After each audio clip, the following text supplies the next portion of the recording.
Só com o cupom FBOTECO você ganha até R$100 de bônus para apostar na KTO. Tá esperando o quê? Link na descrição. Com relação a esse novo... A gente tá vendo agora o Sampaoli abrir aqui o celular, comandou o primeiro treino hoje no Flamengo e tal. O que você espera desse trabalho? É um trabalho que a gente sabe que ele foi posto por conta da impossibilidade do Jesus voltar diante do trabalho em curso que ele está tendo agora lá no Fenerbahçe em reta final de campeonatos, né? Tanto na Copa da Turquia como no Campeonato Turco, que ele está a 6 pontos do líder, disputando ainda chance de ser campeão. Seria inviável ele abrir mão. O Flamengo também seria inviável esperar. Você gosta dessa decisão do Sampaoli por parte da diretoria do Flamengo? E o que você acha que o flamenguista pode esperar? Então, o Sampaoli é um ótimo treinador de poucas conquistas, né? Vamos lembrar, ele não é um treinador de muitas conquistas na carreira. Ele tem conquistas marcantes, que ele fez pelo Chile, por exemplo, naquela Copa América, né? Que a gente tinha Bielsa, depois vem ele. O trabalho dele é muito de superioridade numérica, né? O futebol dele, que ele gosta de pregar e praticar nos seus clubes é ter muito posse de bola e muita gente em volta da bola, para que ele possa, com isso, estar sempre em vantagem em qualquer tipo de ação, seja ela ofensiva ou defensiva. O sistema básico de jogo funciona muito dentro dessa lógica no trabalho do Sampaoli, mas, por exemplo, ele fez um trabalho espetacular no Santos e não foi campeão. Né? Tem outras coisas que depois saiu, conseguiu alguns bons resultados, e o Flamengo quer ser campeão. Não é que o Flamengo não tem bom trabalho no Flamengo. E agora, campeão. Né? E tem que ser agora. Tinha que ser semana passada. Não é agora. Semana passada. Exatamente. O Flamengo tem isso, né? O Flamengo como clube, a torcida do Flamengo hoje, ela acha que o Flamengo é imbatível. Isso é um sentimento do torcedor do Flamengo. Ele entende que ele tem o melhor time da América do Sul e ele tem que ganhar todos os campeonatos. Não vejo dessa forma. Acho que é um time fortíssimo, mas ele vai encarar, ele vai trombar com o Palmeiras, ele vai trombar com o Fluminense, como trombou e perdeu, vai trombar com o Atlético Mineiro.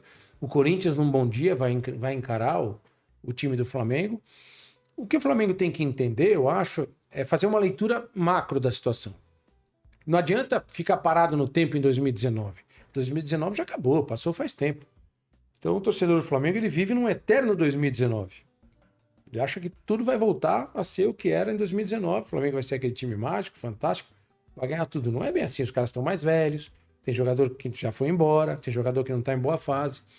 Eu vejo o Flamengo assim, por causa do que aconteceu em 2019, foi maravilhoso, os jogadores, o vestiário do Flamengo ficou muito grande. O vestiário do Flamengo ficou mais poderoso do que a direção do Flamengo. E essa situação é difícil de lidar, cara. É difícil. É muito... já fui repórter muitos anos, cara. Quando o jogador começa a tomar conta do clube, é muito difícil. Ou você tem um cara que vai tomar conta dos jogadores, vai colocar os caras ali naquele lugar, entender que você tem uma instituição ali muito maior do que os jogadores. Não é o Marcos Braz, né? Ou então, cara, eu nem conheço o Marcos Braz pessoalmente. Mas, aparentemente ele não parece não esse conheço, cara. Eu entrevistei o presidente do Flamengo já, não tenho nenhuma... Assim, mas me parece isso, vendo de longe, conversando com algumas pessoas que acompanham o dia a dia, que o vestiário ficou muito cheio, sabe? Muito cheio. O vestiário não cabe mais no clube. E aí é difícil. Ou você faz uma ruptura ali, porque nenhum técnico serve. Nenhum técnico é bom pro Flamengo. Não é essa a mensagem que o Flamengo passa pro mercado? Sim. De repente vê o Sampaoli, ele perde 3, 4 jogos, os caras vão querer a cabeça do Sampaoli. O Sampaoli não serve. Então você vende metade da Gávea e traz o Jorge Jesus.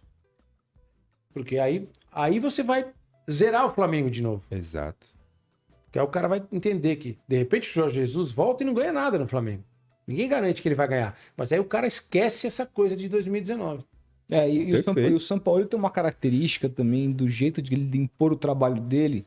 Primeiro que ele é um cara que, diferente do Jorge Jesus, que era o cara que escolheu o time ali, e ele ia com o mesmo time quarto e domingo. Tem um ponto do Sampaoli que o Nori falou que eu concordo muito. O jogo que ele propõe, às vezes, é meio arriscado e toma umas pancadas. Assim. Claro. E no Flamengo a pancada repercute mais. Muito mais. E é diferente. É diferente. Não dá pra... Até porque o Santos não tinha um time pra brigar. Não tô falando que o Santos é mas é porque mas não é isso. É que no Flamengo é igual ele falou. É investimento. Todo mundo acha que é o maior time do mundo. Claro, assim, tá porque também é por poder de investimento. O Flamengo fatura um bi. O São Paulo ficava todo final de semana pedindo reforços lá, não é outra realidade. O ponto é esse. Tem que ver se não vai acontecer isso lá também. Mas a questão, olhando para o trabalho do Sampaoli, é que a gente observa que é um cara que ele muda o time constantemente de acordo com o adversário, ele treina em função do adversário, então ele vai mudar constantemente o esquema. Nessas mudanças de esquema e de jogadores, muito cara vai ficar insatisfeito, que vai pegar a banca, e aí cai nessa questão quando ele tá falando do vestiário, tá grandão. Qual que é o respaldo que o Sampaoli vai ter de tocar o trabalho dele da maneira como ele... Porque vamos pegar os relatos que a gente ouve sobre o trabalho do Vitor Pereira, de que quando ele entrou no Flamengo, ele já enxergava que mudanças estruturais precisavam ser feitas no Flamengo. Mas ele demorou a fazer elas justamente por conta do vestiário. E aí, assim, o Sampaoli, ele já tem o diagnóstico. Eu vi a entrevista dele hoje, ele falando, eu tenho o diagnóstico de fazer, ele precisa ser rápido e certeiro. A questão é, ele vai ter respaldo da diretoria? A gente não sabe. E eu acho que precisa ter para ter qualquer tipo de sucesso. Né? O que acontece no Brasil, esses treinadores que têm experiência da Europa, e qualquer experiência da Europa, né? O cara que não é europeu, como o Sampaoli, que é argentino, mas trabalhou na Europa, ou o europeu que veio para o Brasil, como o Jorge Jesus e o Abel Ferreira, com muito sucesso. Eles estavam vendo, quando o Falcão foi lá no Bem Amigos, eu vi ele falando, o Falcão jogou com o Ancelotti na Roma, tal, e o Ancelotti fala pro Falcão assim o seguinte, cara, não entendo como é que no Brasil você trabalha com 30 jogadores. E o Falcão, por quê? Porque, pô, muita gente de biquinho, muita gente insatisfeita, tal. Eu trabalho com 20, 21 aqui, no máximo. Se precisar fechar alguém para fazer um treino, eu chamo os caras do Real Madrid B e já falo, ó, vocês vieram só treinar. Ninguém vai jogar aqui. Calma que... Então, você vê, por exemplo, o Palmeiras com o Abel Ferreira. Repare no tamanho do elenco do Palmeiras. É isso que eu pergunto. Será que é por isso que ele curte, o elenco curte? Então, porque assim, primeiro, os caras estão sempre voando, o cara sabe que tem uma competitividade boa, me parece um grupo fácil de trabalhar.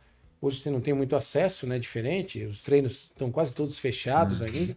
Parece um grupo bom de trabalhar, que aceita tranquilamente essas coisas, entende que, pô, vou dar um exemplo aqui. Pega um jogador como o Breno Lopes. Por que ele vai reclamar da vida no Palmeiras? Perfeito. Ele joga todo jogo. E entrega, entendeu? Pô, faz um arroz e feijão bom. O que é melhor? Você ser o 13º jogador do Palmeiras ou o cara no Santos? No time que tá jogando para não cair. É isso, cara. Então tem esse tipo de situação. Sabe quantos jogadores o Santos tem hoje no profissional? 45. Não. Acho que eu te falo, o Corinthians teve um ano que tinha 100 jogadores o Corinthians tinha 100 jogadores sob contrato. 100 jogadores sob contrato. E outra coisa é a maneira como os gestores do clube, o treinador, a comissão técnica, os diretores, eles lidam com uma situação que não existia. Quando eu comecei a trabalhar com jornalismo esportivo, isso não existia. E hoje ele existe. O staff. Puta, cara, você quer palavra mais? Staff. Você lê lá, o staff do jogador. Nossa, cara, isso me dá nos nervos. Embrulha o estômago, entendeu? Falar com o cara, tem que falar com 3 caras. E né? assim, o cara sai do time. No dia seguinte tá lá o staff, o empresário. Ele fala, pô, por que o cara saiu do time? E aí tem uma relação que existe hoje, que é promíscua, eu acho, mas que faz parte do mundo do futebol. Esse empresário, muitas vezes, ele emprestou dinheiro pro time. Ou então ele tem uma outra relação, assim, para comprar um jogador bom do empresário, ele empurra 5 bondes, 5 babas, velho. Aí ele chega lá, pô, na hora que você precisou do meu bom jogador, tá aqui. É isso. Então, você imagina, se você não tem uma gestão boa de elenco profissional, né? E profissionais que brecam esse tipo de situação ou saibam lidar com esse tipo de situação do empresário, do agente, você fica escravo desse tipo de situação e não sai disso. Cara. Você imagina o técnico de futebol, cara. Um técnico bom, consagrado, ganhador. Ele tira o cara do time, o cara jogou mal pra caramba. No dia seguinte tá lá o empresário. Eu lembro o presidente do clube. Pô, por que tirou meu jogador? Eu lembro que numa dessas renovações e essas negativas do Neymar de ir embora pra fora, o pai do Neymar colocou o Pinga no Santos. Vocês lembram do Pinga? Você lembra do Pinga? Ele vestiu a camisa 10 do Santos, cara. Busca no Google aí, o Pinga. Veio pelo pessoal, lembrem aí. Acontece muito disso. Eu lembro que o Santos comprou não sei quem, aí mandaram o Bill junto, aquele que jogou no Corinthians, centroavante e tal, que não tinha a menor condição de jogar no Santos. Acontece muito, cara, isso aí. Isso é uma coisa que eu acho que o nosso venda casada, né? Nosso futebol ainda é muito amador em relação a esse processo, porque não tem, os times não têm esse poder econômico. E tem uma coisa que eu acho muito errada no universo do futebol do Brasil. Eu acho que o técnico ele não pode ter o poder que ele tem. Eu acho que sempre tem que ter alguém profissional, um cara do futebol acima do treinador, para mostrar ao treinador que o clube tem outras preferências e tem uma situação do clube, condições do clube que o treinador precisa entender. Porque contrata o técnico X, ele traz 5 jogadores, 10 jogadores. 2 meses depois o cara vai embora. O clube fica com aqueles 10 bonde lá, cara. Vai fazer o quê com aqueles 10 jogadores? Às vezes o cara trouxe um cara que só ele vê. Isso acontecia muito no futebol, cara, do cara trazer o cara que era o dedo duro do vestiário. O jogador de confiança que vai falar o que os caras estão falando. Nem joga, mas fica lá. Isso. Sim. Gosta Joga, mas que é o mais cara que... tem, É cara. o cara protetor do técnico. É. E aí, o técnico vai embora, o cara fica. Aquela cruz fica lá. Então, tem certas coisas que eu acho O São Paulo ele foi um pouco assim no Galo, né? eu acho errado isso. Cueva. Eu acho errado. O clube tem que ter um certo poder de veto. E tem que ter o direito, às vezes, de chegar... Pô, você tá pedindo esse jogador, eu não quero esse jogador, eu quero aquele outro jogador. Ah, mas eu não quero... O Rogério sempre tá passando por isso no São Paulo, né? Muito essa coisa... Ah, que deixa claro que tem um jogador que ele não pediu, tal, essas coisas. Mas eu acho que o cara esperto, o cara inteligente, ele tem que entender a situação e trabalhar com o que oferecem para ele e tirar o melhor daquela situação. É. Nunca vou esquecer, cara, que o Parreira falou uma vez naquele Corinthians de 2002, que ele foi campeão. O Parreira era 4-4-2 futebol clube. Sempre o esquema é 4-4-2. Ali ele meteu um 4-3-3. 4-3-3. Deu certo, por que ele vai mexer? É. Entendeu? E ele fala isso abertamente. Pô, os caras estavam jogando muito os 3 ali da frente. Eu vou querer passar minha convicção acima, à frente Ele da montou realidade. o melhor lado esquerdo do mundo, lembra? Com O que está Kleber, acontecendo, Ricardinho, Gil. então, eu acho que às vezes tem muito treinador que ele quer ganhar do jeito dele, sempre daquele jeito, e não é o jeito certo de ganhar, muitas vezes o time pede outra coisa, por isso que eu respeito demais o Renato Gaúcho, cara. O Renato muitas vezes ele não é levado a sério pelas pessoas como treinador, pelo jeito dele, ele é gozador, ele é meio palastrão, mas ele é muito prático, cara. Você vê que ele pega o time do Grêmio e o time melhora, Não fala muita coisa de termo de curso de treinador, né? Ele tem o jeito dele de falar. Então, assim, basicamente, eu acho que o futebol empoderou demais os técnicos. Demais. Você acha demais. você acha que a importância dos técnicos hoje é superestimada? Não é que ela é superestimada, eu acho exagerada. Você fala, é o Liverpool do Klopp, é o City do Guardiola, é o Barcelona do Guardiola. Pô, não era o Barcelona do Messi, do Xavi, do Iniesta também? Não é o City dos grandes jogadores? Eu sou de um tempo que era muito assim, era o Santos do Pelé, o Palmeiras do Ademir da Guia. Aí você vai lá, você tem o Santos. É porque a gente teve, por exemplo, o Barcelona do Xavi, Messi e Iniesta na mão do Tata Martino, e foi uma coisa completamente diferente do Guardiola. Óbvio que o Guardiola, cara... Tem a assinatura dele no time, né? Ele é um trabalho autoral, ele é um cara que melhorou o futebol, que ele mudou coisas, é inquieto, né? Como tem o Fernando Diniz aqui, não estou comparando ele com o Guardiola, hein, por favor. Claro. Ele tem uma coisa, ele é inquieto, ele tem um jeito dele trabalhar. Só que eu acho assim que muitas vezes a gente tem umas muletas, né? Que fala assim, pô, esse técnico tá fazendo um ótimo trabalho. E aquela outra coisa que eu detesto, cara. Puta, vídeo motivacional, velho. Aquela coisa de botar, é campeão e põe o vídeo motivacional. Ninguém viu do time que perdeu. Pode ter sido melhor o vídeo motivacional e o time perdeu, cara. O cara vai achar que ganhou por causa do vídeo motivacional.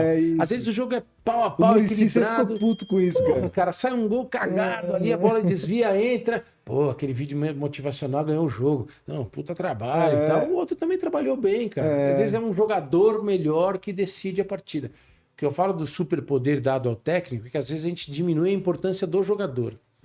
Eu acho que o jogador ainda é a grande estrela do futebol. O jogador é o cara que leva as pessoas para o campo. Você pega a final da Copa do Mundo de 2022, que foi um espetáculo, cara.